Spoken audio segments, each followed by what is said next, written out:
أعوذ بالله من الشيطان الرجيم. بسم الله الرحمن الرحيم. السلام عليكم ورحمة الله وبركاته. الحمد لله رب العالمين، والعاقبة للمتقين ولا عدوان إلا على الظالمين. أشهد أن لا إله إلا الله وحده لا شريك له، وأشهد أن سيدنا ونبينا محمدا عبده ورسوله، لا نبي ولا رسول بعده. اللهم صل وسلم على سيدنا محمد وعلى آله وصحبه أجمعين. اللهم رب اشرح لي صدري ويسر لي أمري واحلل عقدة من لساني يفقهوا قولي. ربي زدني علما وارزقني فهما. آمين يا رب العالمين. Yang saya hormati dan saya muliakan Ibu Kepala Sekolah SMA Negeri 15 Kota Bandar Lampung, yaitu yang terhormat Ibu Maria Habibah SPD MPD. Kemudian juga yang saya hormati dan saya muliakan segenap Dewan Guru SMA Negeri 15 Kota Bandar Lampung. Kemudian juga yang saya hormati dan saya muliakan segenap staf SMA Negeri 15 Kota Bandar Lampung. Kemudian juga yang saya hormati para siswa dan siswi SMA Negeri 15 Kota Bandar Lampung. Kita awali memuji dan bersyukur kepada Allah Subhanahu wa Ta'ala atas berbagai macam nikmat dan karunia yang Allah berikan kepada kita. Di dalam Al-Quran Allah Subhanahu wa Ta'ala berfirman, wa in ta'uddu ni'matallah la tuhsuha.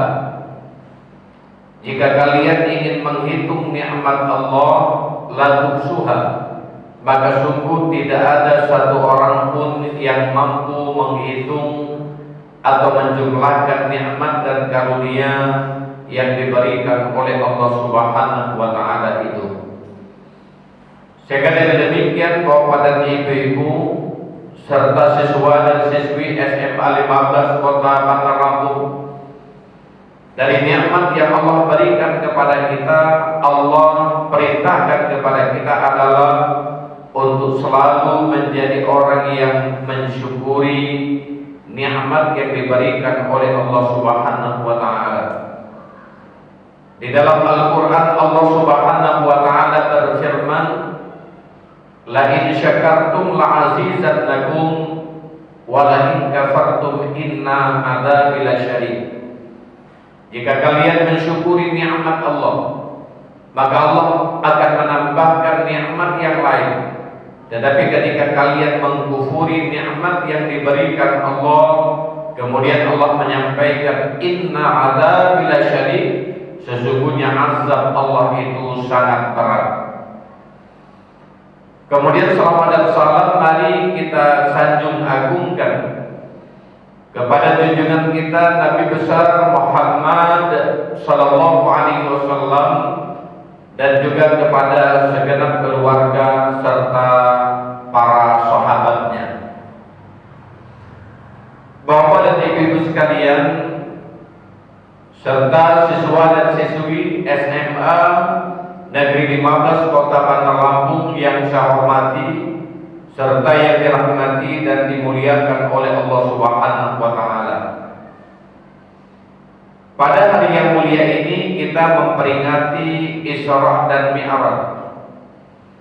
Nabi besar Muhammad sallallahu alaihi wasallam tahun 1443 Hijriah, yang tentu dengan harapan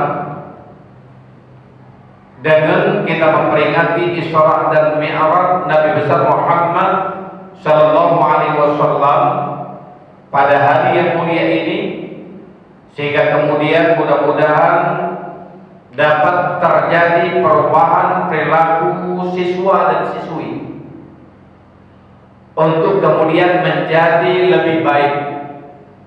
Yang disebut di dalam bahasa agama itu adalah peningkatan akhlakul karimah. Lalu yang kedua juga Bapak dan Ibu-ibu yang dirahmati dan dimuliakan Allah, serta para siswa dan siswi sekalian, juga dengan kita memperingati Isra dan Mi'raj pada hari yang mulia ini, kemudian mudah-mudahan dengan harapan dapat meningkatkan semangat belajar kepada siswa dan siswi dalam rangka menggali, mencari dan menuntut ilmu Allah Subhanahu wa taala. Bapak dan Ibu yang dirahmati dan dimuliakan Allah, serta segenap para siswa dan siswi yang dirahmati dan dimuliakan Allah, berbicara kaitan dengan Isra dan Mi'raj. Yang pertama tentu kita memahami dan menyadari bahwa Isra dan Mi'raj ini bahagian dari ujian keimanan yang Allah berikan kepada kita. Kenapa demikian, Bapak dan Ibu-ibu yang dirahmati dan dimuliakan Allah? Karena ketika berbicara kaitan dengan Isra dan Mi'raj ini, dan ini adalah sesuatu yang dapat diterima oleh iman, yang secara logika manusia atau nalar manusia tentu tidak akan mampu untuk bisa membayangkan terkait dengan peristiwa Isra dan Mi'raj itu. Kenapa demikian? Jarak tempuh dari Masjidil Haram ke Masjidil Aqsa yang di dalam kondisi normal membutuhkan waktu yang tidak sebentar. Belum lagi terkait perjalanan dari Masjidil Aqsa, kemudian naik ke langit, ke Sidratul Muntaha, sampai kemudian bertemu dengan Allah, lalu kemudian Nabi menerima ibadah sholat dari Allah Subhanahu wa ta'ala.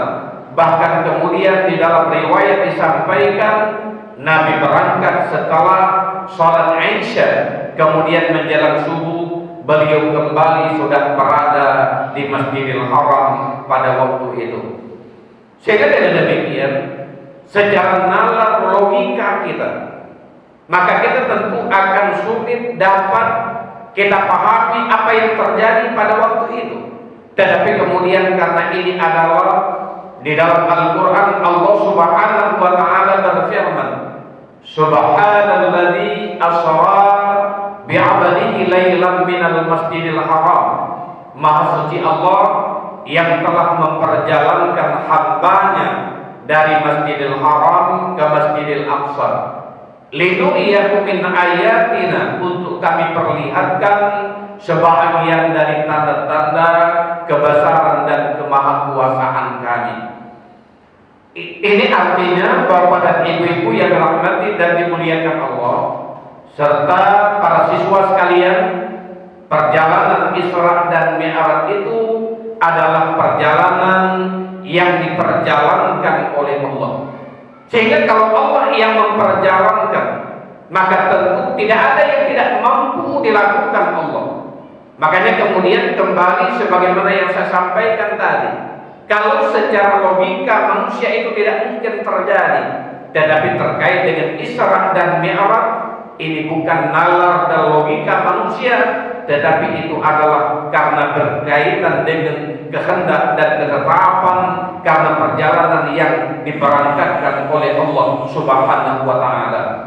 Untuk itu Bapak dan Ibu-ibu yang dirahmati dan dimuliakan Allah, juga segenap para siswa dan siswi SMA Negeri 15 Kota Bandar Lampung, kaitan dengan Isra dan Mi'raj ini pertama adalah dalam rangka menguji keimanan kita.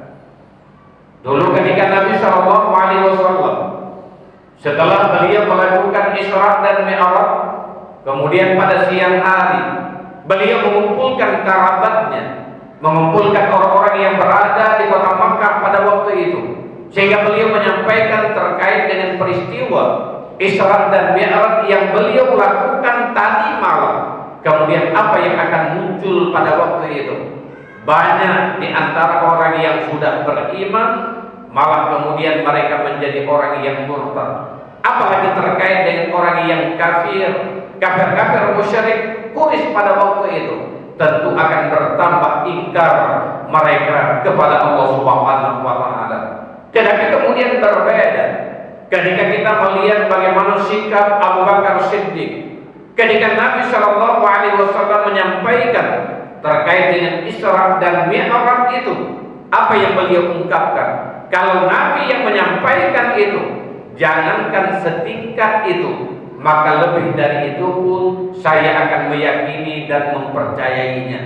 Jadi ini adalah sosok sahabat Abu Bakar Siddiq yang memiliki keimanan yang sangat luar biasa, karena beliau meyakini betul bahwa peristiwa Isra dan Mi'raj itu bukan Nabi yang berjalan sendiri, tetapi diperjalankan oleh Allah Subhanahu wa taala. Kalau peristiwa Isra dan Mi'raj itu skenario Allah, maka tentu apapun bisa terjadi ketika Allah menghendakinya. Maka untuk itu Bapak dan Ibu, para siswa dan siswi SMA Negeri 15 Kota Bandar Lampung yang saya hormati dan saya muliakan, Isra dan Mi'raj yang pertama adalah menguji keimanan kita. Maka bagi kita umat yang beriman ini, mestinya setiap kita memperingati Isra dan Mi'raj, maka kemudian akan meningkatkan keimanan, keyakinan, ketauhidan kita kepada Allah Subhanahu wa taala. Yang tentu berikutnya akan muncul perubahan di dalam perilaku kita, dari yang tidak baik menjadi baik, dari yang baik kemudian untuk menjadi lebih sempurna.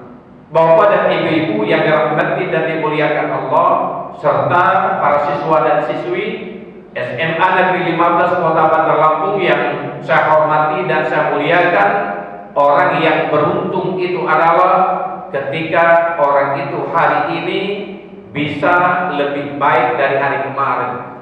Andai kata kita hari ini lebih jelek dari kemarin, maka kita disebut orang-orang yang merugi. Kita disebut orang-orang yang celaka. Kemudian andai kata hari ini sama seperti hari kemarin, maka kita dinamakan orang-orang yang rugi. Kapan kita disebut orang yang beruntung? Ketika kita mampu menjadikan hari ini lebih baik dari hari-hari sebelumnya. Dan inilah Bapak dan Ibu-ibu yang dirahmati dan dimuliakan Allah, wabil khusus kepada segenap siswa dan siswi SMA Negeri 15 Kota Bandar Lampung. Jadi mudah-mudahan dengan peringatan Isra dan Mi'raj yang kita lakukan pada hari yang mulia ini, untuk dapat merubah diri kita menjadi ke arah yang lebih baik. Bapak dan ibu-ibu yang dirahmati dan dimuliakan Allah, itu pertama. Lalu yang kedua, ketika kita berbicara kaitan dengan Isra dan Mi'raj, maka kemudian tentu akan mengingatkan kita terkait pentingnya ibadah sholat yang Allah perintahkan kepada kita. Sholat bahagian dari ibadah yang sangat luar biasa. Ibadah sholat ini ibadah yang sangat istimewa jika dibandingkan dengan berbagai macam ibadah yang lain yang Allah perintahkan kepada kita. Bapak dan ibu-ibu yang dirahmati dan dimuliakan Allah, serta siswa dan siswi SMA 15 Kota Bandar Lampung yang saya hormati, apa buktinya bahwa ibadah sholat ini ibadah yang sangat luar biasa? Ibadah sholat ini ibadah yang sangat penting bagi kita sebagai umat yang beriman ini. Yang pertama, ketika Allah memerintahkan Nabi untuk melakukan sholat, Nabi langsung dipanggil Allah, bertemu dengan Allah, tidak perintah melalui malaikat Jibril, tidak diperintahkan perantaraan malaikat Jibril. Berbeda Bapak dan ibu-ibu yang dirahmati dan dimuliakan Allah, serta siswa dan siswi SMA 15 Kota Bandar Lampung yang saya hormati dan yang dirahmati Allah, ketika Allah memerintahkan ibadah yang lain. Ibadah puasa diperintahkan Allah kepada kita dan kepada Nabi melalui malaikat Jibril. Ketika diperintahkan ibadah zakat, itu pun melalui malaikat Jibril. Demikian pula ketika Allah memerintahkan untuk melakukan ibadah haji, dan itu pun perantara perintahnya adalah melalui malaikat Jibril. Tetapi berbeda ketika Allah Subhanahu wa taala memerintahkan Nabi untuk melakukan ibadah sholat ini. Nabi langsung yang dipanggil Allah. Ini artinya memberikan gambaran andai kata bahwa ibadah sholat ini ibadah yang bukan ibadah yang istimewa. Andai kata ibadah sholat ini bukan ibadah yang sangat penting bagi diri kita, maka tidak mungkin Nabi ketika diperintahkan melakukan ibadah sholat itu, beliau langsung dipanggil oleh Allah Subhanahu wa taala. Ini poin yang pertama. Lalu yang kedua, bahwa pada ibu-ibu yang dirahmati dan dimuliakan Allah, bukti bahwa ibadah sholat, ibadah yang sangat penting, ibadah yang sangat kita butuhkan ketika bayi baru lahir. Sebelum bayi itu mendengar ucapan yang lain, sebelum kalimat yang lain dikumandangkan, maka kalimat yang pertama yang diperintahkan kepada kedua orang tuanya untuk kemudian mengumandangkan kepada sang bayi yang baru lahir itu adalah mengumandangkan kalimat azan.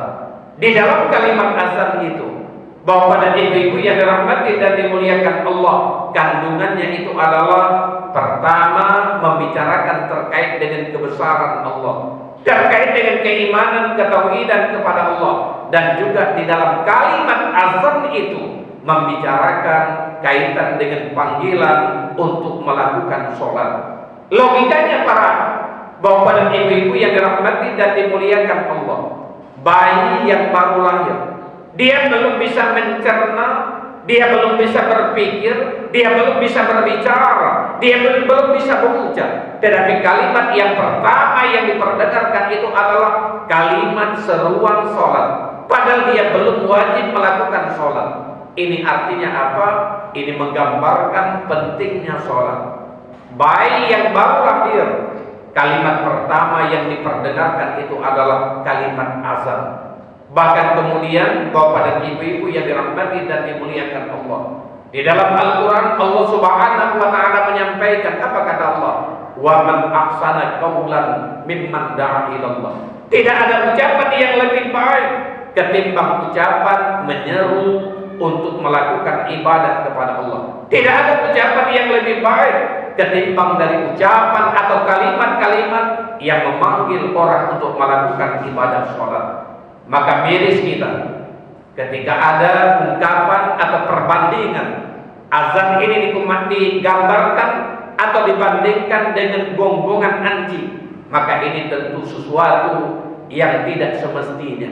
Karena di dalam Al-Quran Allah menyampaikan ucapan azan itu adalah ucapan yang sangat baik, ucapan yang sangat mulia, dan tidak ada ungkapan atau kalimat yang lebih baik dari kalimat itu.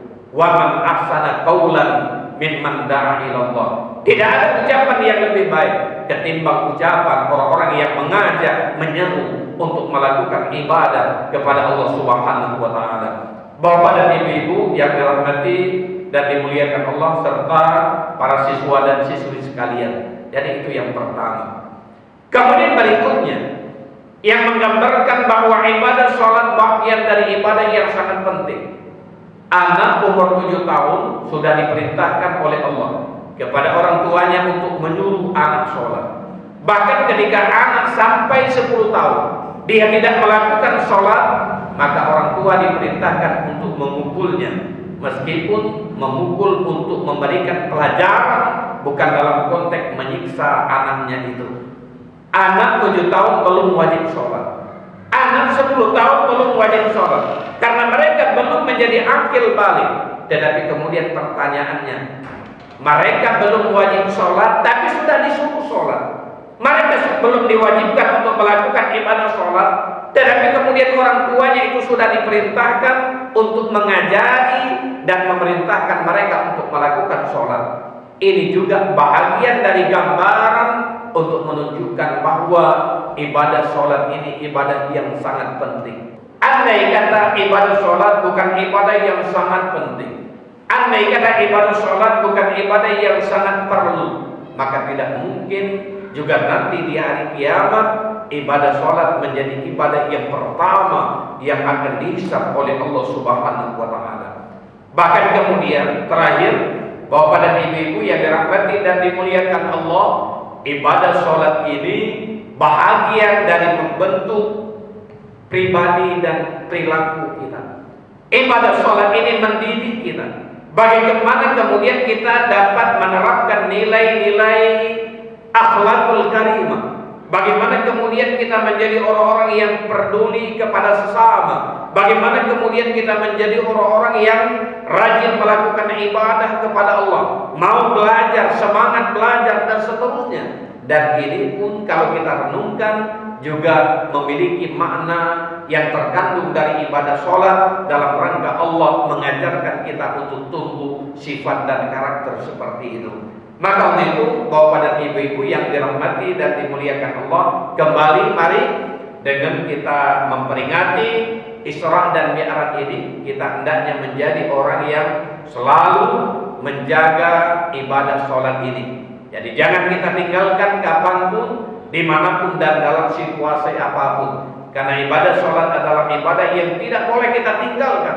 Bahkan kemudian kalau di dalam hadis Nabi Shallallahu Alaihi Wasallam menyampaikan sholat ini diibaratkan kalau perbandingannya dengan ibadah-ibadah yang lain, maka sholat itu memiliki kedudukan seperti kepala. Jadi ibadah yang lain itu bagaikan organ-organ yang lain, bagaikan anggota badan kita yang lain. Kita lihat tidak mungkin ada orang yang hidup tanpa kepala. Tapi banyak kita melihat orang yang bisa hidup tidak ada tangan, tidak ada kaki, kemudian mungkin tidak bisa melihat dan lain sebagainya. Tetapi tidak pernah kita dapatkan orang hidup itu tanpa kepala.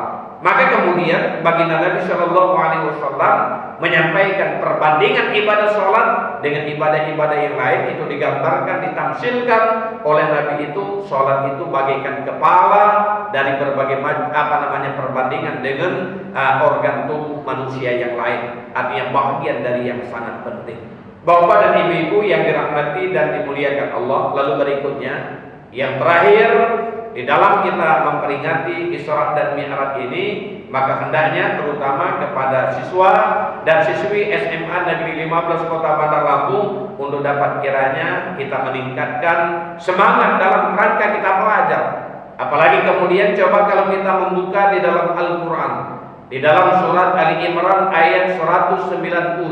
Di dalam ayat itu Allah Subhanahu wa Ta'ala menyampaikan ciri dari orang-orang yang cerdas. Yang di dalam Al-Quran itu disebut dengan ulul albab. Siapa orang yang cerdas? Siapa orang yang pintar? Siapa orang yang berakal itu?